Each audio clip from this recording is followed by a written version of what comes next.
Estás viendo Infinito. Abre tu mente.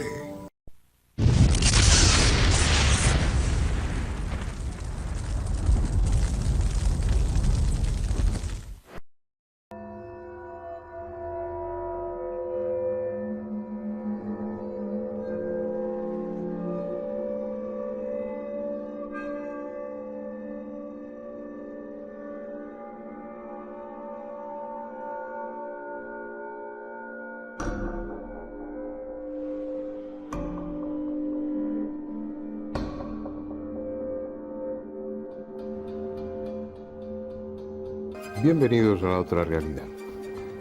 En este programa hemos recorrido ya un camino y queda otro aún largo por recorrer. Aquí se han debatido temas a veces apasionantes, caracterizados por encerrar un misterio que está aún pendiente de resolver. Pero quedan otras muchas cuestiones esperándonos, cuestiones en las que nos introduciremos con toda la profundidad posible. Cuestiones a las que trataremos de arrancar hasta la última gota de misterio que contienen. Lo que sí me gustaría en ese camino pendiente es conservar el título, La otra realidad, pese a su aparente incongruencia, porque lo cierto es que realidad no hay más que una. Pero es tan amplia, tan diversa, con tantos rincones oscuros, que habitualmente solo una parte de ella queda al alcance de nuestra vista. A veces, desde alguno de esos rincones asoma una extraña criatura o un objeto insólito de los que apenas tenemos una fugaz visión.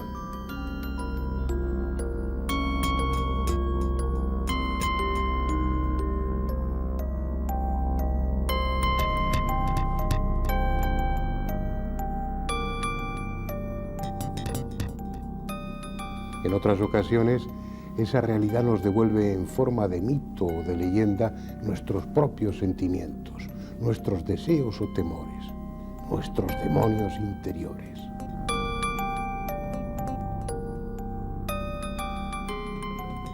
Y no con poca frecuencia, lo que vemos e incluso palpamos de esa realidad es tan desestabilizador, tan inquietante, que muchos prefieren mirar hacia otro lado para no angustiarse.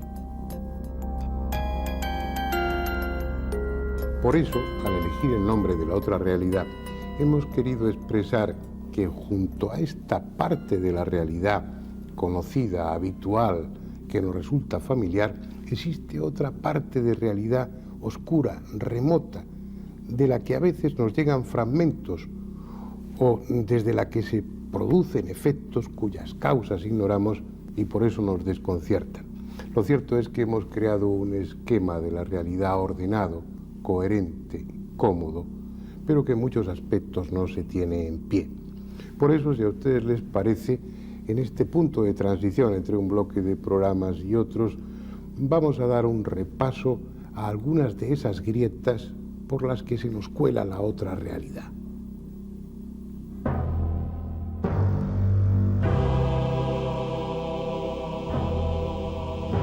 Puestos a comenzar por algún sitio, tal vez lo más adecuado sea el pasado, y de él lo que aparentemente conocemos mejor o nos resulta más familiar, el antiguo Egipto.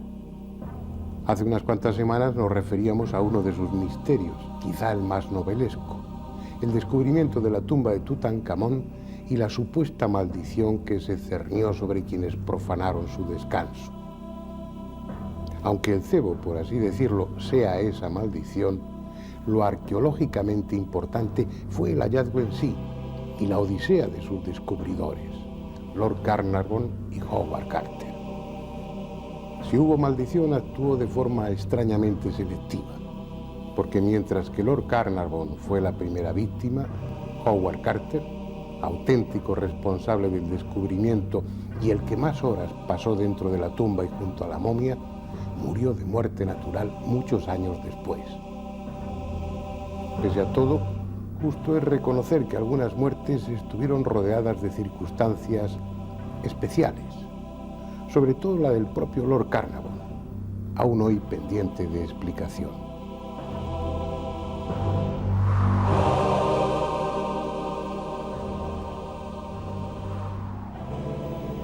Debiera haber sido la primera víctima, pero llevaba tantos años obsesionado con el joven faraón antes de dar con su sepulcro, que tal vez se estableció un fuerte lazo entre los espíritus de ambos.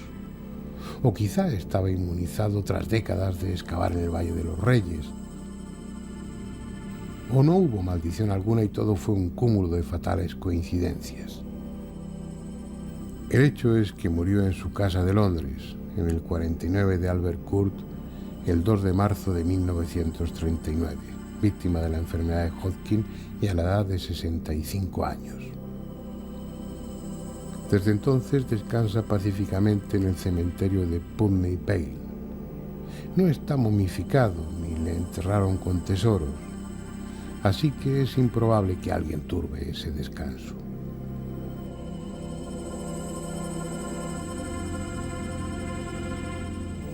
Fue un hombre de vida dura. A los 17 años ya estaba en Egipto como dibujante, plasmando en sus acuarelas las formas y sobre todo los colores de las piezas halladas que la fotografía de entonces no podía retratar.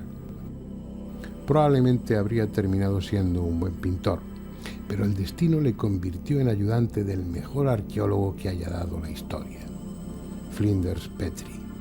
Con él aprendió todo lo que en ese campo debe saberse, especialmente a soportar con estoicismo las fatigas y privaciones. El hallazgo de la tumba de Tutankamón fue la culminación de una larga carrera, el premio merecido tras más de 30 años de trabajo constante y perseverancia. Expiró en su cama 17 años después, lo que a juicio de muchos invalida la tesis de una maldición. Pero ¿acaso sabemos bajo qué reglas se mueven esas presuntas fuerzas sobrenaturales? Para los peones que trabajaban en la excavación no hubo dudas de que algo siniestro iba a suceder cuando una serpiente cobra se comió al canario que Howard Carter se había hecho traer y del que se sentía tan orgulloso. Para ellos, esa cobra no podía ser otra cosa que el espíritu del faraón sediento de venganza.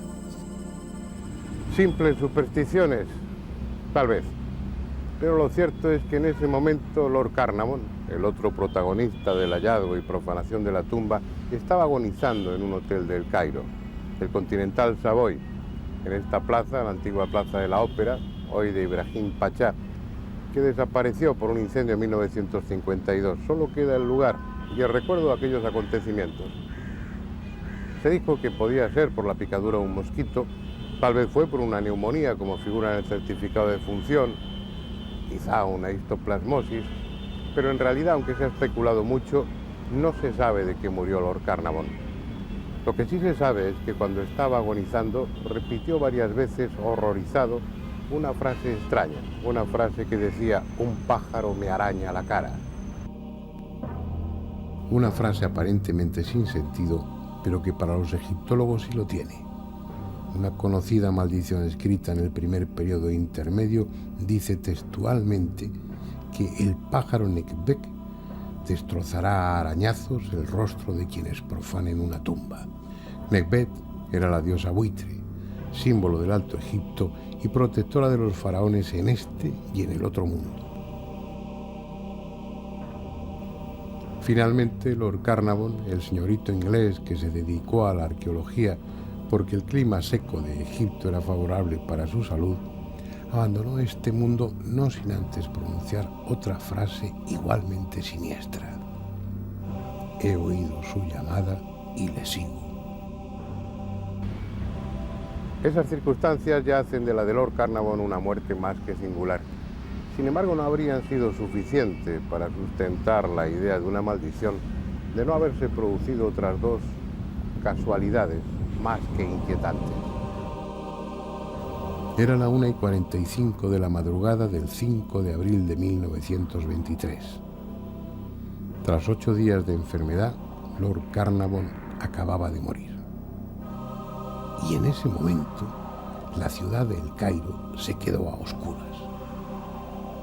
Durante 5 minutos se interrumpió la corriente eléctrica y reinaron las sombras. Luego la luz se hizo de nuevo. Lo extraordinario es que nunca se supo la causa de la avería y mucho menos por qué se arregló sola.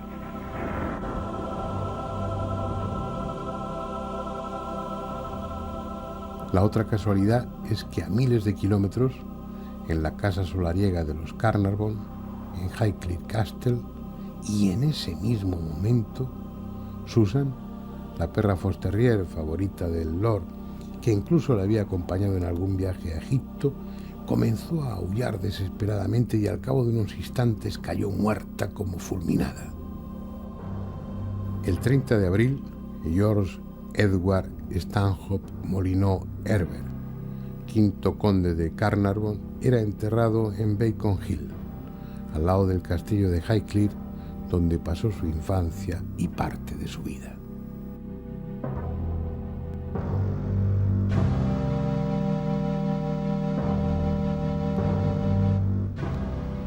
Si es cierto lo que muchos piensan, la muerte de Lord Carnarvon no fue un hecho aislado.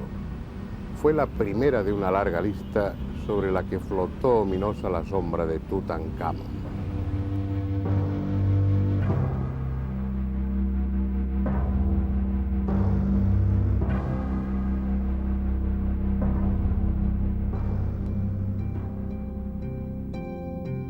La otra parte del enigma es puramente histórica. ¿Por qué Tutankamón fue enterrado con tan fabuloso y desproporcionado tesoro? ¿Por qué su cadáver fue momificado con tanta prisa? ¿Murió de causas naturales o lo asesinaron? Es ese tipo de misterios que, sin dejar de ser interesantes, encajan en la época y en las intrigas políticas de entonces. No desestabilizan la historia. Lo que pasa es que en el caso del Antiguo Egipto, lo desestabilizador es precisamente su historia, sobre todo si nos remontamos a las primeras dinastías y aún más atrás. La idea general, avalada por historiadores y arqueólogos, es que todo empezó con Menes, el primer faraón de la primera dinastía hace unos 5.000 años. Pero lo cierto es que por entonces la cultura egipcia ya estaba madura, desarrollada, con una escritura compleja y un arte depurado. Y eso no aparece porque sí, no se improvisa. Por delante de aquella primera dinastía hubo siglos de evolución, una etapa oscura de la que no sabemos nada, o de la que no queremos saber nada, porque según sus viejas crónicas y tradiciones, hubo una época predinástica de dioses, semidioses y reyes que harían retroceder la historia del Antiguo Egipto hasta el año 30.000 más o menos antes de Cristo. Absurdo. Tal vez, hasta que un día se encuentren las ruinas o tumbas de aquellos semidioses y haya que reescribir la historia. Lo que no tendría nada de extraño, porque son tantas las cuestiones pendientes sobre esa extraordinaria cultura que habría material para una serie entera de programas. Ya hace tiempo que hablamos de la Gran Pirámide y de los increíbles y al mismo tiempo indiscutibles conocimientos matemáticos y astronómicos que en esa construcción se plasmaron. Aunque quizá lo más asombroso sea la técnica que utilizaron para trabajar la piedra.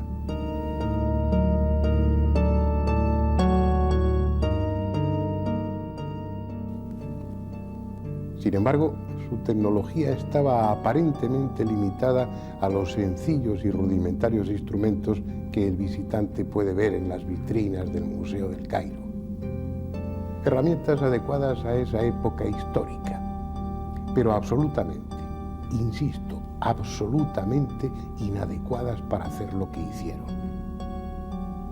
Sin la menor duda, aunque no se hayan encontrado, poseyeron instrumentos ópticos de precisión y máquinas capaces de serrar o trepanar la piedra con mucha más eficacia de la que hoy en día podemos. Algo sabían que después olvidaron o que una casta conservó en el más absoluto secreto. Herramientas y técnicas que no podemos siquiera imaginar.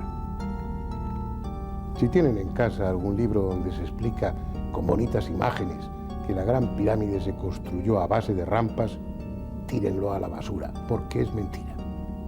Y hagan lo mismo cuando se describa que trasladaban obeliscos de 600 toneladas a base de barcos de papiro por el Nilo y rodillos por tierra firme. Quienes escriben eso no saben lo que son 600 toneladas. Los técnicos, los ingenieros, sí lo saben. Vamos a ver un ejemplo. Este es el Airbus que pronto empezará a fabricarse, el A3XX, que en su versión mayor podrá transportar unos 800 pasajeros. Por su enorme peso, uno de los mayores problemas ha sido diseñar su tren de aterrizaje. Y también, por la misma razón, su peso, será necesario reforzar las pistas de muchos aeropuertos o construir otras nuevas. Realmente será un avión descomunal. A plena carga pesará 583 toneladas. Los antiguos egipcios desplazaban masas así, sin ruedas y sin pistas cimentadas. Pero vayamos un momento a las canteras de Asuán. Allí está el obelisco inacabado. Una vez puesto en pie, con sus 42 metros, tendría la altura de un edificio de 12 o 14 plantas. No lo terminaron porque se rompió cuando solo faltaba cortarlo por su cara inferior, pero es evidente que pensaban transportarlo, probablemente a Tebas, centenares de kilómetros más al norte. Pues bien, su peso es de unas 1.300 toneladas, más del doble que el gigantesco Airbus con carga completa. Es preciso asumir que el pasado tiene grietas, a veces enormes, por las que se atisba esa otra realidad.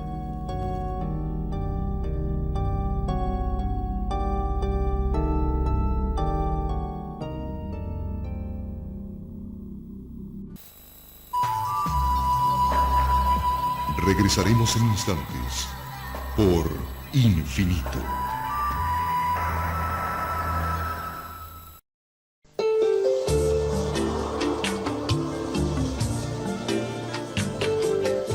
Estás viendo Infinito.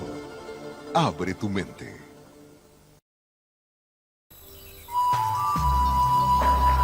Continuamos con nuestra programación por Infinito.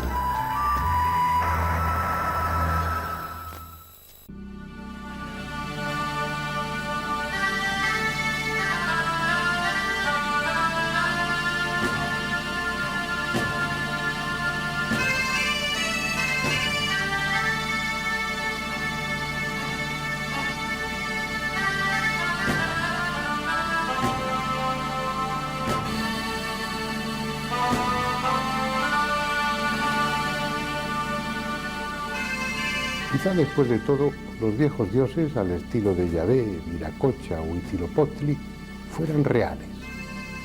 Aunque tuviese más de estrategas con tecnología sofisticada que de dioses en el sentido espiritual de la palabra.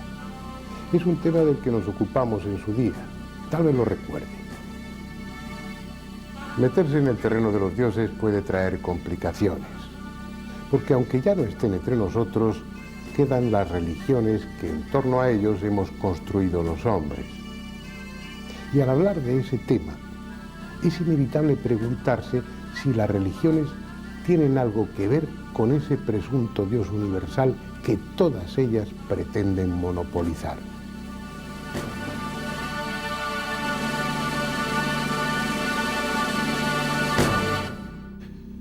El hombre se manifiesta como un ser religioso con todas las consecuencias.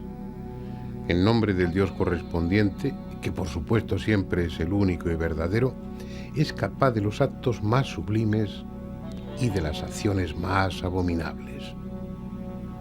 Como fenómeno individual, lo religioso da tanto de sí como lo dé la persona, y el hecho de pertenecer a una u otra iglesia y seguir una u otra doctrina no hace a los hombres mejores o peores de lo que son. Pero como fenómeno social, y sin remitirse a otra fuente que la historia, las religiones han sido desde siempre un mal negocio para la humanidad. Humanamente hablando, claro está. Asumidas como una beneficiosa tradición que hay que perpetuar y defender, hermanadas habitualmente con el poder cuando no son ellas mismas las que lo detentan, las religiones pasadas y actuales han sido y son consideradas esencialmente buenas y parte sustancial del alma de los pueblos, incorporando en sí mismas el orden moral y social necesarios para la solidez del Estado.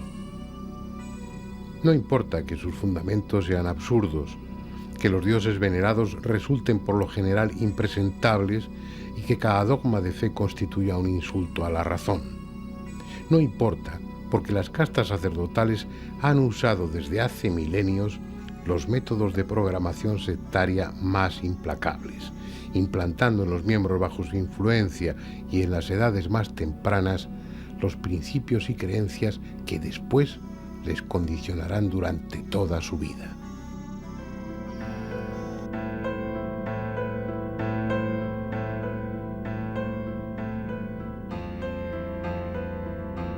Son temas espinosos. En ellos hay mucho sentimiento puesto. Tienen una enorme carga afectiva.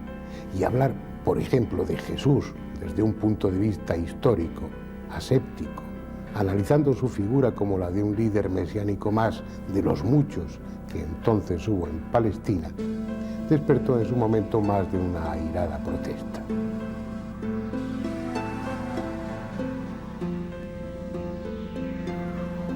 Pero, aunque lícitamente tratemos de encajar las figuras religiosas del pasado en su contexto histórico, dentro de la realidad tangible y razonable, lo cierto es que también aparecen esas grietas por las que la otra realidad, la extraordinaria, se deja ver con rotundidad y para desconcierto nuestro. Y si no, ahí está la llamada Sábana Santa de Turín para demostrarlo.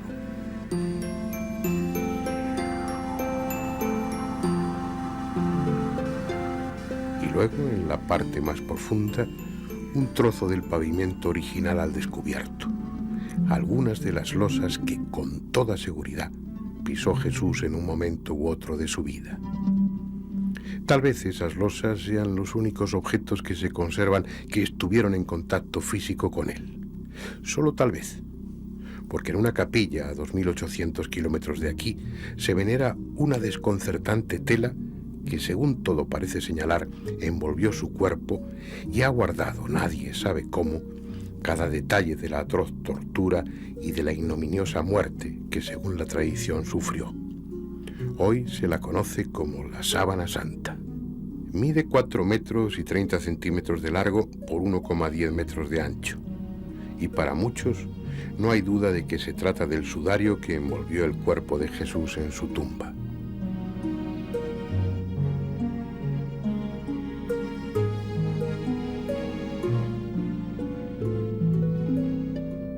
Pues bien, la datación por el método del carbono 14 de las muestras cortadas de la Síndone en 1988, realizadas por 3 laboratorios diferentes bajo la coordinación del profesor Michael Titt en el Centro de la Fotografía, ante la fachada del Museo Británico, arrojó el sorprendente resultado de que tales muestras analizadas pertenecen al siglo XIV. En otras palabras, de acuerdo a su contenido de carbono 14, la llamada Sábana Santa tiene poco más de 600 años de antigüedad. La cuestión es que esa prueba, por muy científica que sea y por muy tranquilos que deje a los escépticos, no invalida al resto de pruebas igualmente científicas, igualmente rigurosas, que avalan el carácter extraordinario del lienzo. Es posible que alguien, en el siglo XIV, mandase tejer una sarga de lino al modo que se hacía en Palmira 1400 años antes. Es posible que convenciera a un hombre para que se prestase a ser azotado con látigos de la época romana, a que fuese coronado de espinas, clavado en las manos y en los pies, y que de propina recibiese un lanzazo en el costado. Señales todas que sin discusión posible recoge la Sábana Santa de Turín.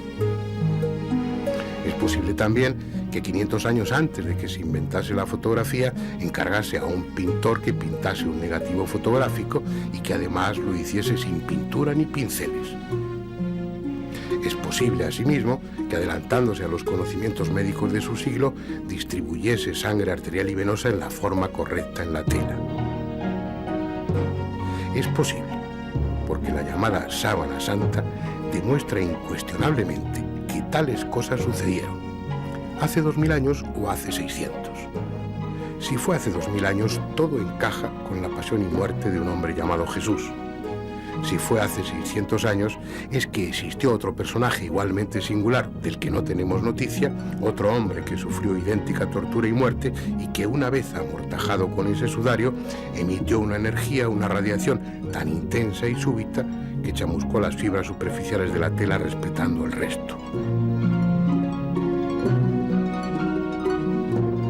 Y es que tal vez sea esa la clave que haga coherente la datación del carbono 14 con el resto de las pruebas. Al ir eliminando las posibles causas que habrían podido producir la imagen del lienzo, en este momento la única que prevalece es la de una energía no calorífica, emitida de dentro a afuera, que oxidó la celulosa del tejido y lo rejuveneció con un aporte masivo de neutrones.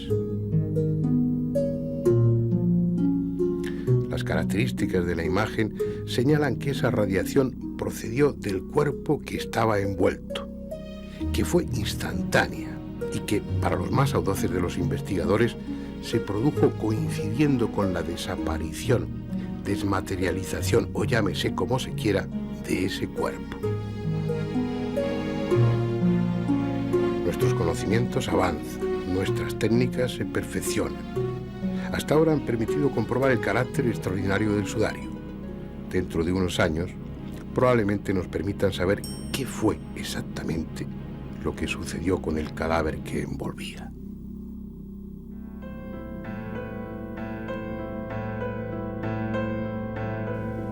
¿Hasta qué punto podemos estar seguros de nada? La realidad es diversa, compleja, a veces escurridiza, y con frecuencia las cosas no son lo que parecen. Ni siquiera hay razones contundentes para negar que en las leyendas se encierra una parte de verdad. Recuerdo que estuvimos en Glastonbury y otros lugares del sur de Inglaterra siguiéndole la pista al mítico rey Arturo y a sus caballeros de la tabla redonda. Es una parte del mundo donde floreció, como en ninguna otra, la leyenda del Santo Grial. La copa que Jesús utilizó durante la última cena y que, según se dice, conservó José de Arimatea, usándola después para recoger en ella parte de la sangre que salió del cuerpo de Cristo mientras lo amortajaba. Tradiciones piadosas, probablemente sin fundamento alguno, aunque en esas tierras inglesas se asegure que José de Arimatea estuvo allí y que el rey Arturo fue un personaje auténtico que está enterrado entre las ruinas de una vieja abadía. Lo razonable es pensar que todo se reduce a un puro mito, invención de los juglares medievales, y que el Santo Grial no era sino una alegoría mística. La copa de la última cena, fuese del material que fuese, necesariamente se habrá perdido o incluso destruido hace siglos. ¿O no? Y una vez más estamos equivocados.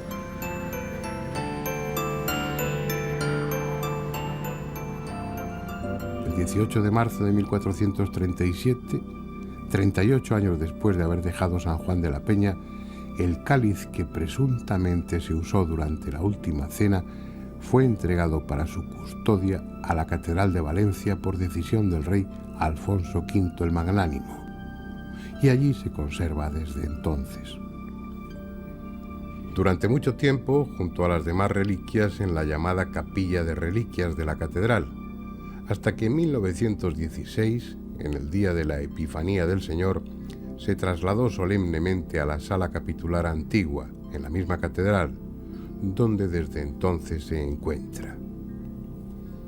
Allí el visitante puede ver un magnífico retablo renacentista cuajado de relieves que representan escenas del Antiguo y del Nuevo Testamento. En el centro de ese retablo, un pequeño templete neogótico acoge al cáliz, que por razones de seguridad está protegido por un grueso cristal blindado. Como es lógico, una reliquia de tal valor para el cristianismo ha sido siempre objeto de veneración por parte de los fieles, pero al mismo tiempo ese valor espiritual e histórico limita sus apariciones en público fuera de la sala donde se custodia.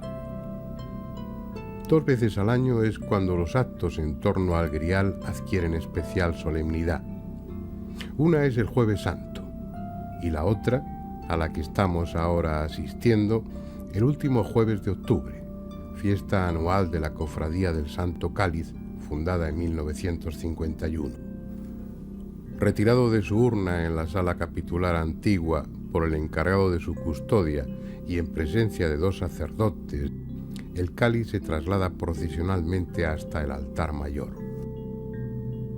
Después se celebra la Eucaristía, presidida en esas ocasiones señaladas por el arzobispo de Valencia, o en su ausencia por alguna alta jerarquía de la Iglesia, con la asistencia del cabildo, una nutrida representación del clero regular y secular, miembros de la Real Hermandad, de la Cofradía del Santo Cáliz y fieles devotos. A continuación, el ceremonial incluye el rezo de las preces reglamentarias al Santo Grial y, por último, una procesión claustral de retorno a su capilla mientras se entonan los llamados gozos al Santo Cáliz. Un ritual solemne, como corresponde a la importancia de la reliquia, presumiblemente la misma copa que Jesús utilizó al instituir la Eucaristía durante la última cena. La copa es solo la parte de arriba. Está tallada en ágata cornalina oriental y los estudios realizados han permitido deducir que corresponde al periodo entre el siglo II a.C. y el siglo I de nuestra era. Igualmente, los expertos consideran que su factura es propia de algún taller de Egipto, de Siria o de la misma Palestina.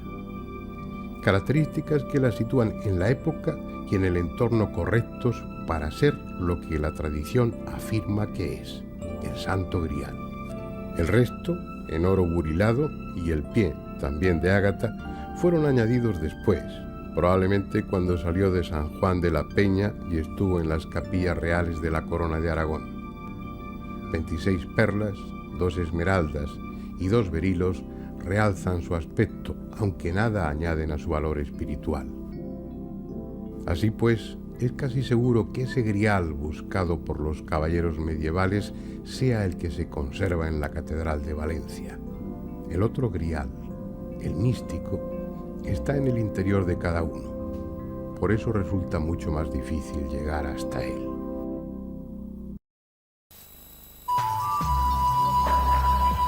Regresaremos en instantes por Infinito.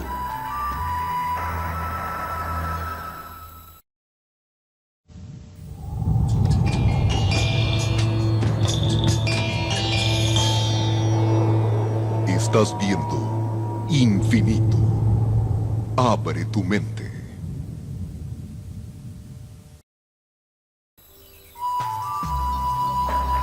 Continuamos con nuestra programación por Infinito.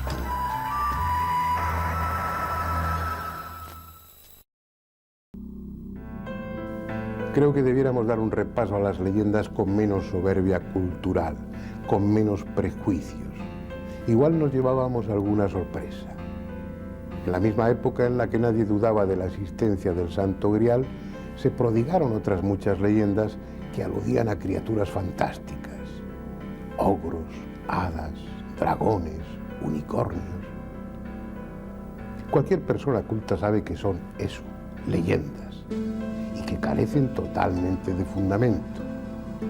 Pero nosotros decidimos tomar una de ellas, la del unicornio, y prescindiendo de prejuicios culturales, tratar de descubrir cuánto de verdad había en ella, si es que había algo. Cuando menos pensamos, sería un buen pretexto para viajar y conocer otras tierras. Al final, resultó que el unicornio sí era real, aunque su especie se extinguiera hace unos pocos miles de años. Y es que tal vez muchas leyendas se basan en hechos auténticos, y esas criaturas fantásticas de las que aún se sigue hablando entre estas gentes hayan existido. E incluso sigan existiendo, como el célebre Yeti, el abominable hombre de las nieves, al que en su día iremos a buscar, porque según el testimonio de muchos viajeros, aún no ha desaparecido.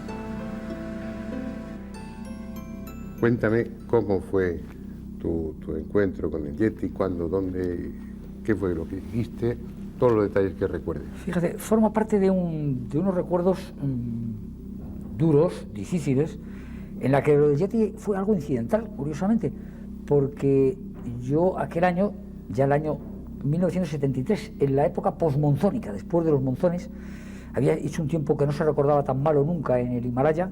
Yo estaba solitario, es decir, yo iba solo, con mi Sherpa, Dava Haizen, ya desaparecido, y íbamos a intentar el Annapurna. Él se quedaba en el campamento base, y yo iba a intentar el Annapurna en solitario. El Annapurna es el pico más peligroso del Himalaya, el que lleva casi el 50% muertos de los que han estado, el 50% ha muerto. De los 100 que han estado en la cumbre, o 110, el 52% víctima de las avalanchas.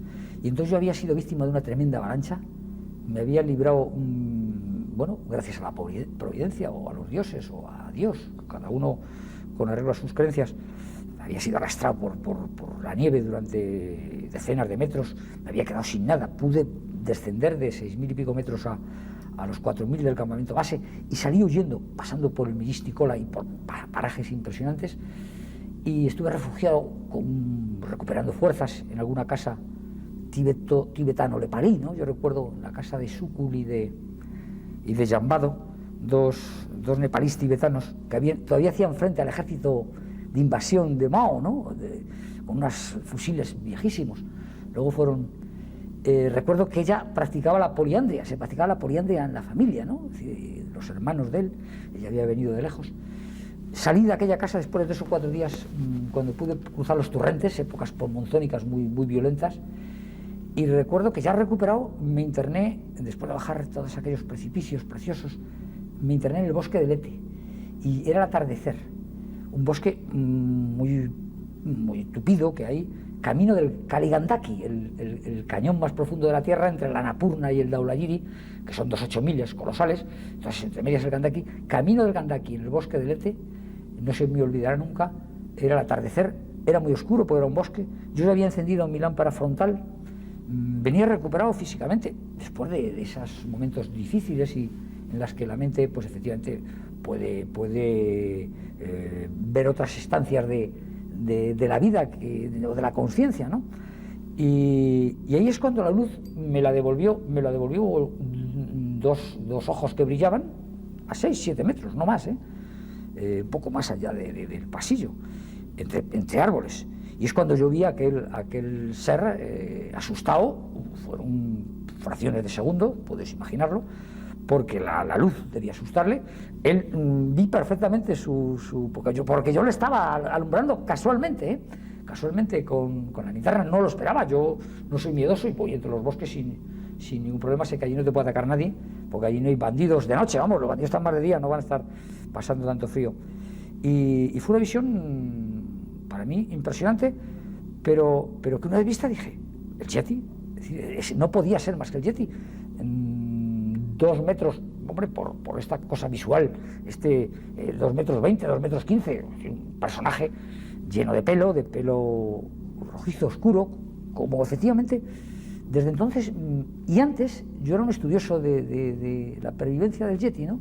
Era un estudioso de su evolución, de su desaparición, incluso había indagado en las viejas leyendas Sherpas, puesto que los Yetis están en el país de los Sherpas, fundamentalmente, es bajo el Everest, en toda esa zona de Khumbu, de Nanche Bazar, parece ser que quedan ahí después de las glaciaciones, o por motivo de las glaciaciones, quedan un poco anclados, privados como grupo social, ¿no?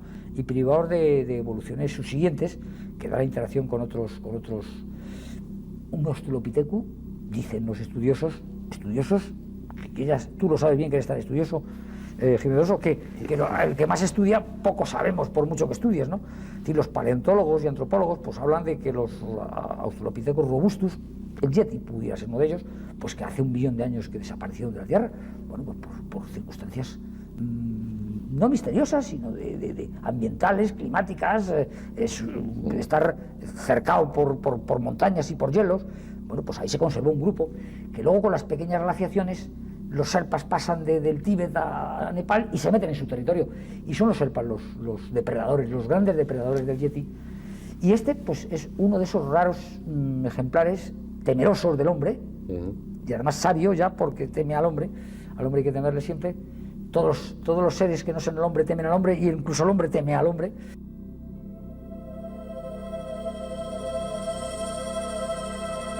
En este camino realizado también hemos descorrido parcialmente esa invisible cortina que rodea a la realidad cotidiana para escuchar y ver a aquellos que supuestamente han cruzado al otro lado. El camino iniciado por Jürgenson y Raudive fue seguido inmediatamente por decenas de investigadores y más tarde por aficionados de todo el mundo. A estas alturas, el número de psicofonías grabadas puede contarse por millones. Aunque el origen de estas voces misteriosas sigue siendo objeto de encendidos debates, para muchos, quizás la mayoría, se trata de sonidos procedentes del mundo de los muertos.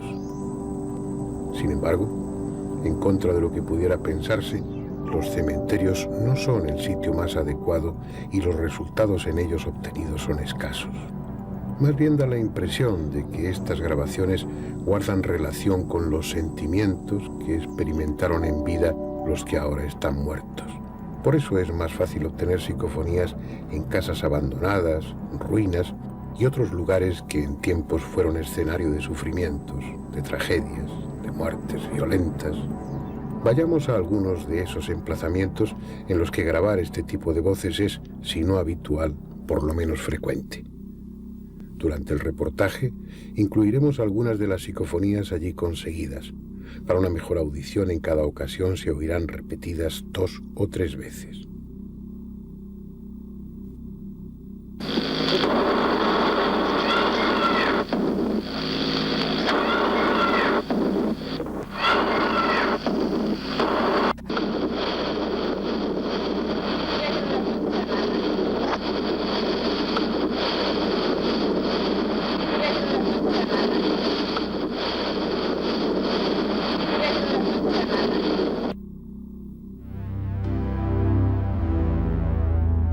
Aplausos de manos invisibles, puertas que se abren y cierran solas, persianas que caen y vuelven a subir, muebles que cambian de sitio, personas ya muertas que contestan a la llamada del teléfono, timbres arrancados que suenan una y otra vez.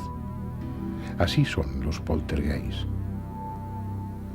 Esperando un nuevo inquilino, la casa está vacía, pero no deshabitada.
Regresaremos en instantes por Infinito.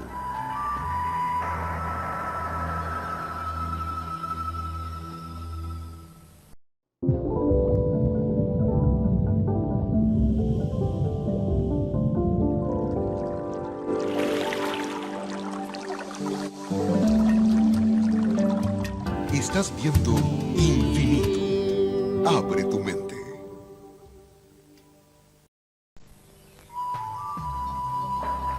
Continuamos con nuestra programación por Infinito.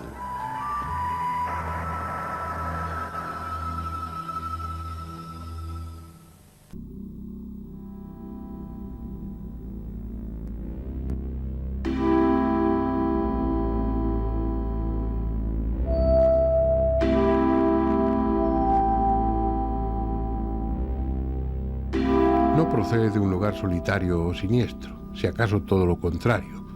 Fue tomada en París en agosto de 1993 por una turista española, Raquel Cantero. Se trata de una más entre las muchas fotografías que hizo durante el viaje, en este caso de las que tomó del exterior de la Catedral de Notre Dame. Esta es la fotografía. La cámara utilizada fue una Chinon y la película Polaroid Color HD 2 de Cienasa. Ni ella ni su acompañante notaron nada extraño en la fachada que acababan de fotografiar y continuaron su recorrido por París. Ni siquiera al revelar las fotos ya en España se fijaron en un detalle que ustedes tal vez ya han observado. Fue pasado el tiempo cuando descubrieron que en la fotografía había un personaje. Véanlo ahora con más detenimiento. Está allá arriba, en una de las torrecillas que rematan los contrafuertes. En su día estudiamos concienzudamente el negativo junto con el resto del carrete. No hay manipulación alguna.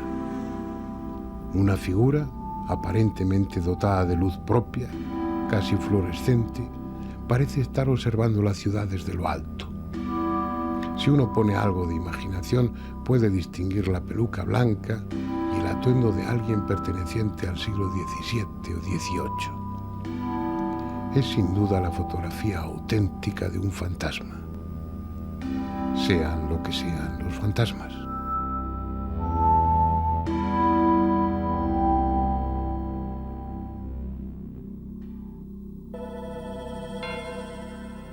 Y otro rostro, el de un hombre que parece mirar torvamente a los experimentadores. Se va, se desvanece, vuelve un instante y de nuevo ahí, formado en la señal de fondo.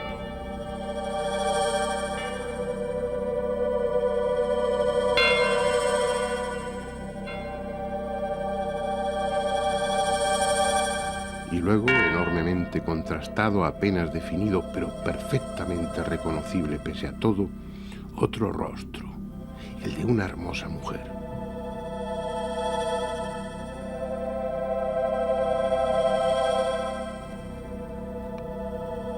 Ahora en la pantalla aparecen luces, breves relámpagos que luchan por permanecer, por confluir en luces más grandes, más persistentes.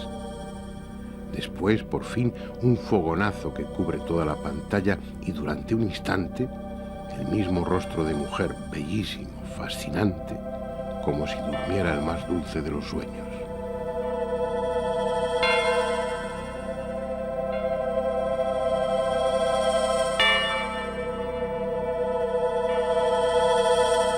Es probable que jamás vuelvan a asistir a un espectáculo similar.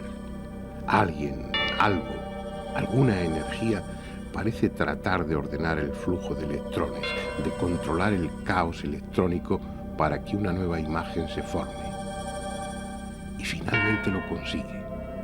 En un primerísimo plano al lado izquierdo de la pantalla, la luz confluye, toma forma y surge la cara de un hombre que lucha por no desaparecer.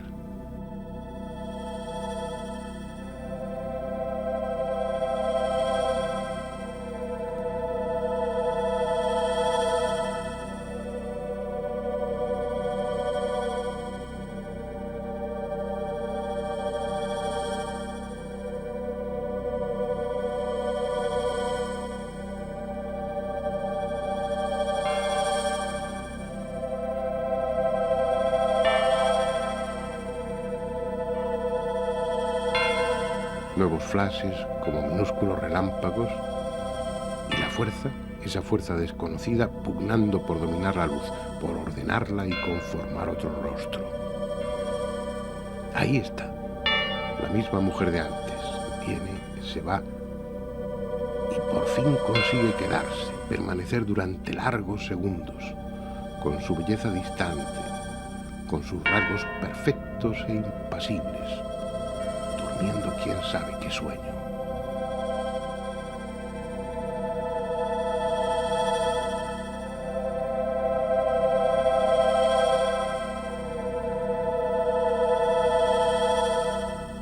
A veces la pantalla queda en negro, como si nada fuera a suceder, hasta que alguna pequeña y breve luz aparece, como lejano resplandor de un campo de batalla. Luego serán otras y otras más. Algún fogonazo que inunda la pantalla, un rostro que apenas permanece una fracción de segundo, y de nuevo la oscuridad, interrumpida por destellos ocasionales.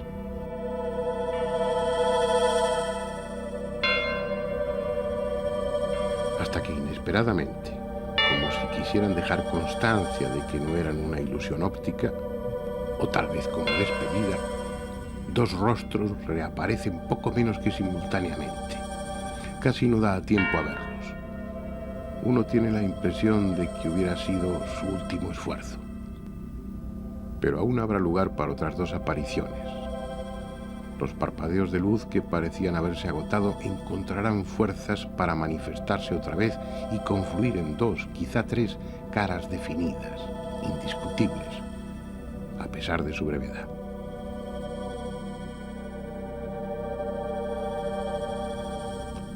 Fue el último experimento que ese grupo de Tenerife realizó.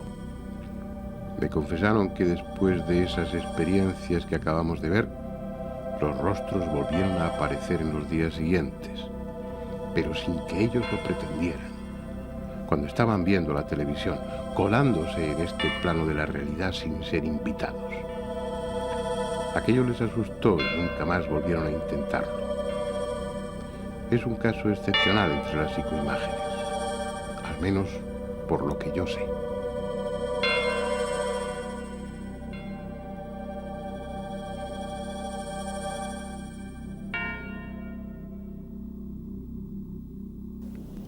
Habrá que volver sobre ello, conocer nuevos casos, profundizar aún más, porque si esa otra parte de la realidad es lo que parece ser, es que se está abriendo ni más ni menos que una puerta entre este mundo y el mundo de los muertos.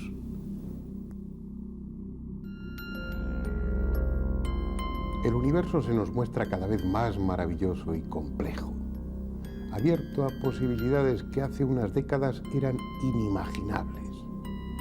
Sin embargo, muchos siguen aferrados a la idea de que la realidad solo tiene 3 dimensiones. Los ovnis no pueden estar aquí, porque las distancias interestelares son enormes y la velocidad de la luz es un límite infranqueable. No obstante, algo falla en ese planteamiento, porque están aquí. Y o han estado desde siempre o vienen de algún sitio. Aunque tengan pruebas más que suficientes de su existencia, las autoridades evitan reconocerlo oficialmente. ¿Por qué? La razón es muy simple.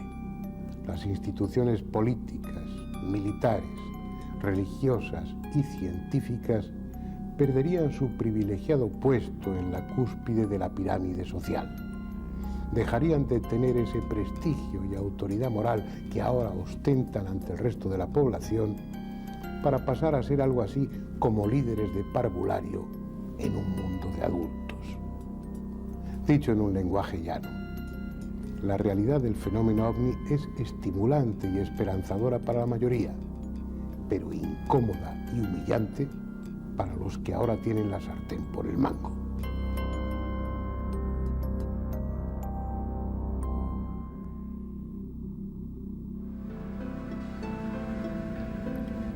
Sin embargo, las cosas no han cambiado tanto. Aviones y cohetes responden al mismo principio aerodinámico. Motores que les impulsan en una sola dirección a costa de quemar combustible, tanto más cuanto más rápido o más lejos queramos ir. Eso es lo que por el momento sabemos hacer.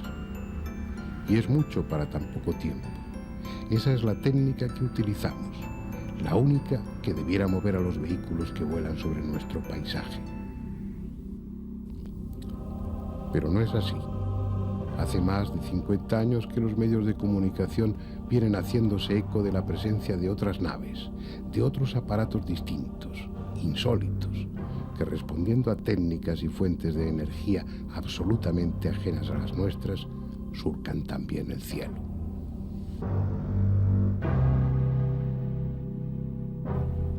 Son los ovnis, objetos volantes no identificados, vistos por millones de personas, fotografiados, filmados, detectados innumerables veces por el radar, pero sin identificación alguna.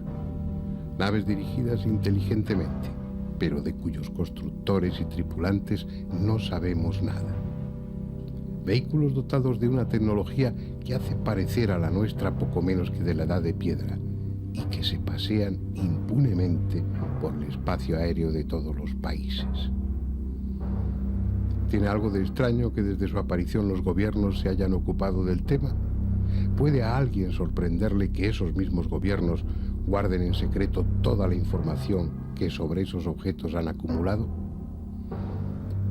¿Hay alguien tan ingenuo que crea que de tener en su poder una de esas naves estrelladas nos lo iban a contar?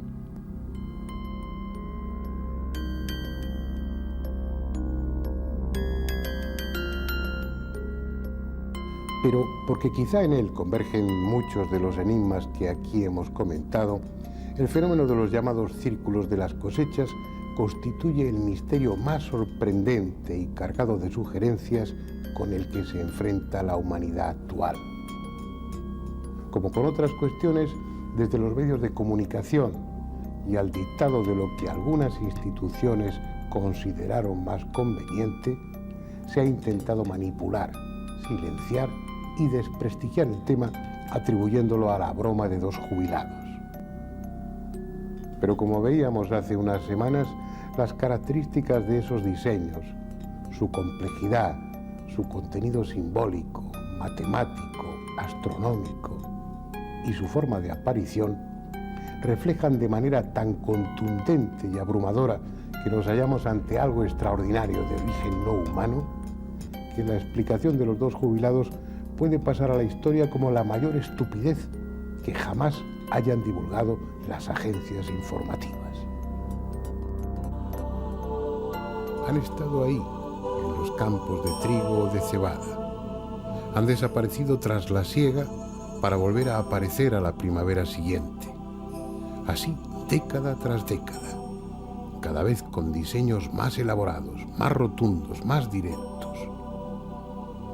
Son, sin duda, fragmentos de un mensaje aún incompleto. Pero tal vez no haya que esperar mucho más, porque ellos, los hacedores de los círculos de las cosechas, están siendo cada año más claros y explícitos, como si pensaran que ya ha llegado el momento.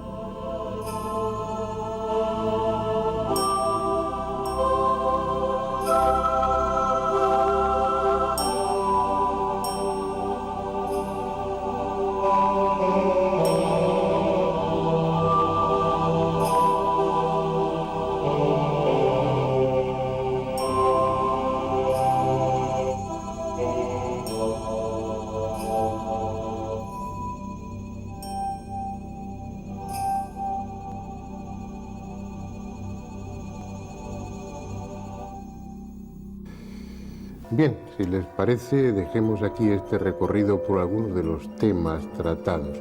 Yo creo que hay argumentos más que suficientes para justificar que, pese a su aparente incongruencia, este espacio siga llamándose, como les decía al principio del programa, La Otra Realidad. Les espero aquí la semana que viene. Hasta entonces.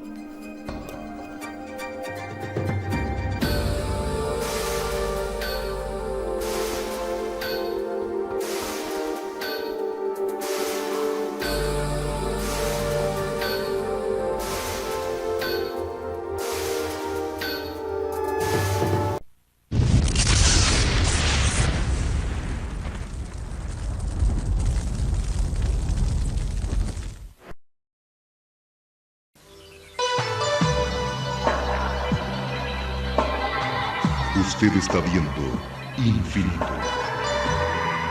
Infinito, señal del nuevo milenio.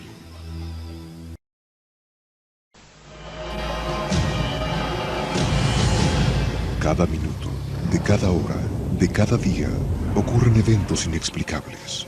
Incidentes, fenómenos, encuentros, ritos, experimentos.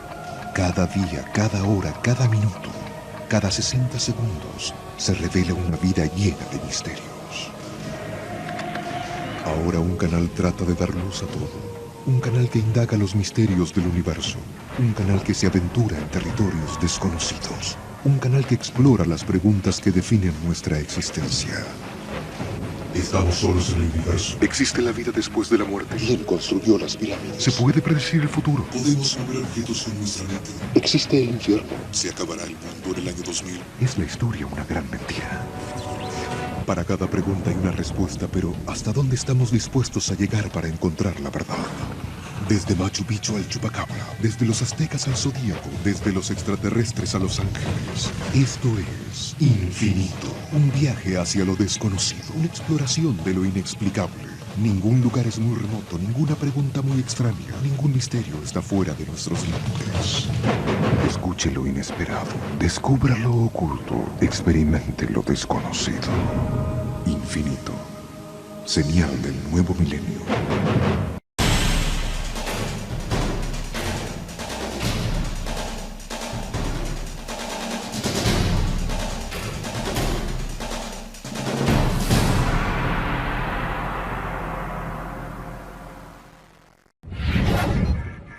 Infinito.